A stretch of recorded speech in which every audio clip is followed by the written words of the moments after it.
Welcome back to the Scale Builders Guild. Thanks again for watching. It's what are we doing? It's another episode of What's on the Bench. It's been a little while since I've done one of these actually, and I think this is the third, maybe the fourth episode.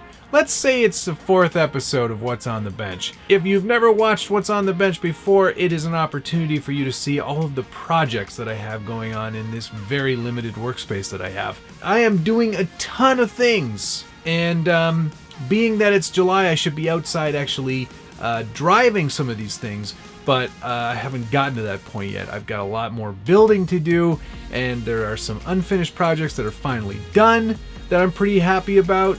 Over here, this one especially, and it's just a good opportunity for me to kind of share some of the builds, and of course post all of the links to the forum, the actual Scale Builders Guild forum, where you can see all of these builds come together photo by photo, description by description.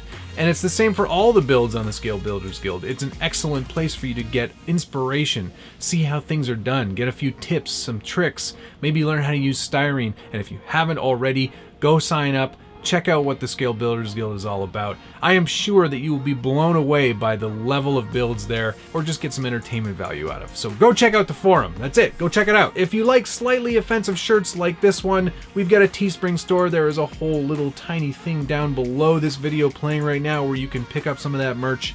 Definitely check it out. Everything you can do to help support the Scale Builders Guild and put the name out there, I greatly appreciate, so go check out all of that merch. Now on to the builds. Enough of my ugly face and on to some tiny trucks. I'm doing a Comanche build on a VS4-10 chassis. It wouldn't be me if I wasn't doing a build that needed to be done in just under a month, of course. That's, you know, sort of how I roll. But yeah, I like pressure. I like being put under it, obviously. So what we're doing is a VS4-10 chassis kit. That's where this started. I'm running the Curry D44 style axle that came with the original VS4-10. I felt it was the most Jeep appropriate axle. I am building this Comanche off of an actual reference truck. So you're saying to yourself, hey man, the Comanche's not linked. And you're right, it isn't. But the reference that I found is. So I'm keeping it real. I also stole the original transmission out of my original VS4-10 origin truck, and I've put it into this chassis and dig unit. And dig's just for fun. This isn't a comp truck by any means, but dig is nice. I like to have dig on trucks nowadays. I've got it on the Ripper, and that thing is friggin' awesome. And you're probably also wondering where I got a Comanche body from. This is a Manitou Lou 3D printed add-on kit to the existing Team Raffi style Cherokee body. You only use the front half of the cab. The rest is all 3D printed. I've been spending the last few weeks sanding and prepping and priming, and then prepping again, and then sanding some more, and then after that there was some more sanding, followed by some sanding, and then I sanded too much and actually had to go back in and fill some areas that I over sanded, and then I did some more sanding, and then I prepped, and then I primed, and then I did some wet sanding, and then I'm almost done with the prep. It's been a lot of work. It's a very unique body. There aren't a ton that are actually accurate out there, and this provides all the great pieces that you need to make one. You can see that it extends the cab appropriately, and then you're looking at the bed and you're thinking that might look a little short, and that's because I chopped it. I bobbed it, but I did a reverse bob where I bobbed before the actual fender well to create a shorter wheelbase, because you know I want to try to keep this kind of compy. It's sort of accurate. I don't know. You know what? Post down below if you think I've been an absolute heretic here and destroyed what should be a real Comanche, or if you think that what I've done is actually kind of cool. Yeah, post either way. I'd love to get your feedback. Ultimately, once the body's finished, I'm actually kind of keen to cut into the bed itself and actually expose some of this Vanquish plastic and the fuel cell that they include on this VS4-10 chassis. That's what that paper template is for. That's the actual kind of schematic of where the shock towers are and where that fuel cell is, just so I can cut in the appropriate place on the actual truck bed. It's sort of cool. I want to see that in the truck, and there's going to be a ton of cage work too. All hopefully done in the next 4 weeks, because it has to be. Otherwise, it's not coming with me. I'm using GCM. These are what the 1, 2, 3, 4, 5, 6, 8-hole beadlock wheels. They've got a little brake rotor on the back, and they're 5 lugs, so that's accurate as well.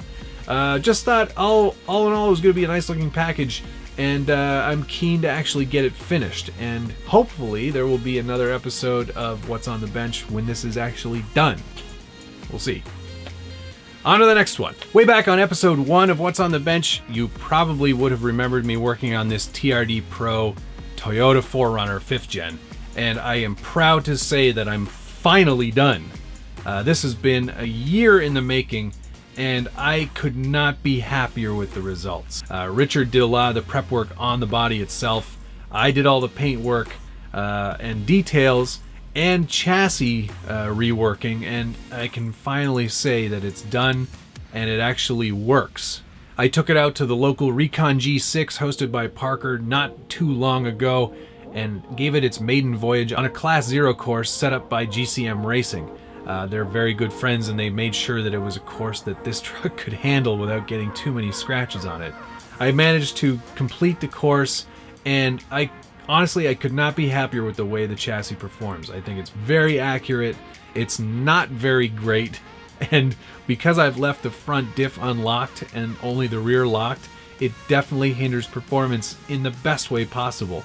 It really does suck on the trails in this format, but it looks awesome. The wheels and tires, this is an awesome combo. I'm really happy with how these turned out. A good friend of mine from the forums, Stanislav, he's in Russia, and he has a friend that makes these TRD Pro wheels. And these are as accurate as you can get. They are super cool, and they just really complete the whole look of the truck. I'm running a Turo Trailblade XT tires from RC 4-wheel drive. These were the perfect height to keep sort of that stock look. It's not like a lifted truck at all. It's just very stock in its appearance, and that's why I wanted to keep these tires nice and small. Note that these center caps, I printed these myself at home on my home 3D printer. I am probably going to offer them for sale at some point. They're just kind of finicky, and to be completely honest with you, I just shoe glued them onto the nut. So it's not really the best way to do that unless you're really confident in your wheel and tire combo. I ended up not doing anything in terms of an interior or actual scale motor. I had grand plans to do all those things, and maybe in the future I'll get to those things and actually get that out of the way. There is no existing 3D printed or styrene pop or anything out there in terms of interior, so it would all be scratch built, and it's a daunting process for sure. Not one that I'm incapable of doing, for sure, but just something that is a lot of work and would require a lot of effort. Regardless, I'm so thrilled with the look overall. The only thing this truck needs now is a license plate, so I'm probably gonna have to come up with something funny and get my friends over at Crawler Concepts to put one together for me. Otherwise, it's totally done. And yeah, I'm really thrilled with the results. Hope you are too. I should actually take this out and do a running video. Post down below if you want me to do that. I think it would be a lot of fun, and if that's something you're into, make sure to put a comment down below. And of course, if you're enjoying this video, hit the like button, subscribe if you haven't already, and hit that notification bell so you get updates anytime there's a new video from the Scale Builders Guild. And finally, for this episode of What's on the Bench, you probably saw it over there. It's not there anymore because I'm looking at it right now. The new Vanquish VS4-10 Pro kit was delivered to me not too long ago, a couple of days in fact, and I've spent the last few days putting it all together. Now, the biggest overall change between the VS4-10 Origin and the VS4-10 Pro is the VFD transmission, and there's a lot to talk about on that truck. Probably worthy of its own review, but I did want to just kind of touch on some of the things I've been doing with this truck in getting it ready and getting it finished and getting it ready to do that review video. There's a lot of comp-worthy features in that VFD Pro transmission. Most notably the motor position. It's very low on the actual chassis. In fact, it sits really actually like right on the links. It's pretty spectacular. I've actually been testing the VFD transmission since December 2018. I've had it in my VS4-10 Origin for a very long time, and I can say with much satisfaction that despite me trying to do my best to break it, there's just no breaking that transmission.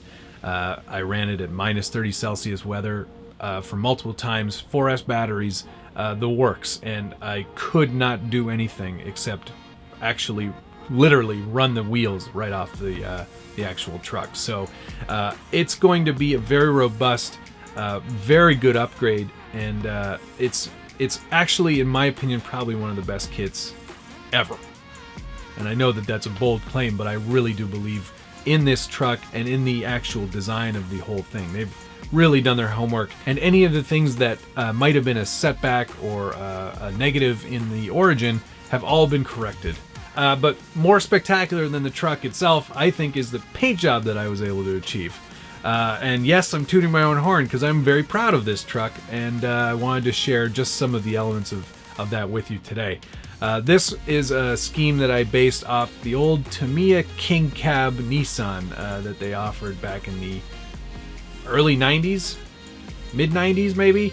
And while it was never a great truck performing, it always looked awesome, and I wanted to kind of recreate that look on this new Scout pickup style body that Vanquish is offering on the VS4-10 Pro. And I cut all these graphics myself just out of masking tape, and yeah, I wanted to kind of give it an homage to that original job, but give it my own sort of Scale Builders Guild twist. Instead of saying something appropriate on the side, it just says nice truck, which I think is probably the #1 comment on all the forums out there. So yeah, I just wanted to kind of make a little goof on that. It's on the bench because I haven't actually finished it yet. Construction of the actual kit is done, but I haven't wired up any electronics. There's a few pieces that I'm waiting on, so there's more to come in that regard. These wheels and tires don't come with the VS4-10 Pro. You do get Incision plastic and metal beadlocks and the VXT tire from Vanquish themselves. Ultimately, though, I think this is going to be a very fun truck. It's definitely going to get a lot of trail time, and yeah, won't be this clean or nice for very much longer. There's still a lot of projects on the bench that haven't been finished or are actually really touched since the last episode. The Trekker still needs to get done. The Range Rover is getting closer. There have been new pieces that have been added to that, but not enough to warrant it actually being seen in this episode. But we'll be sure to catch up with that one in a future episode. So I think that's going to do it. Thank you so much for watching. Hope you enjoyed this series, and we will definitely see you on the next one.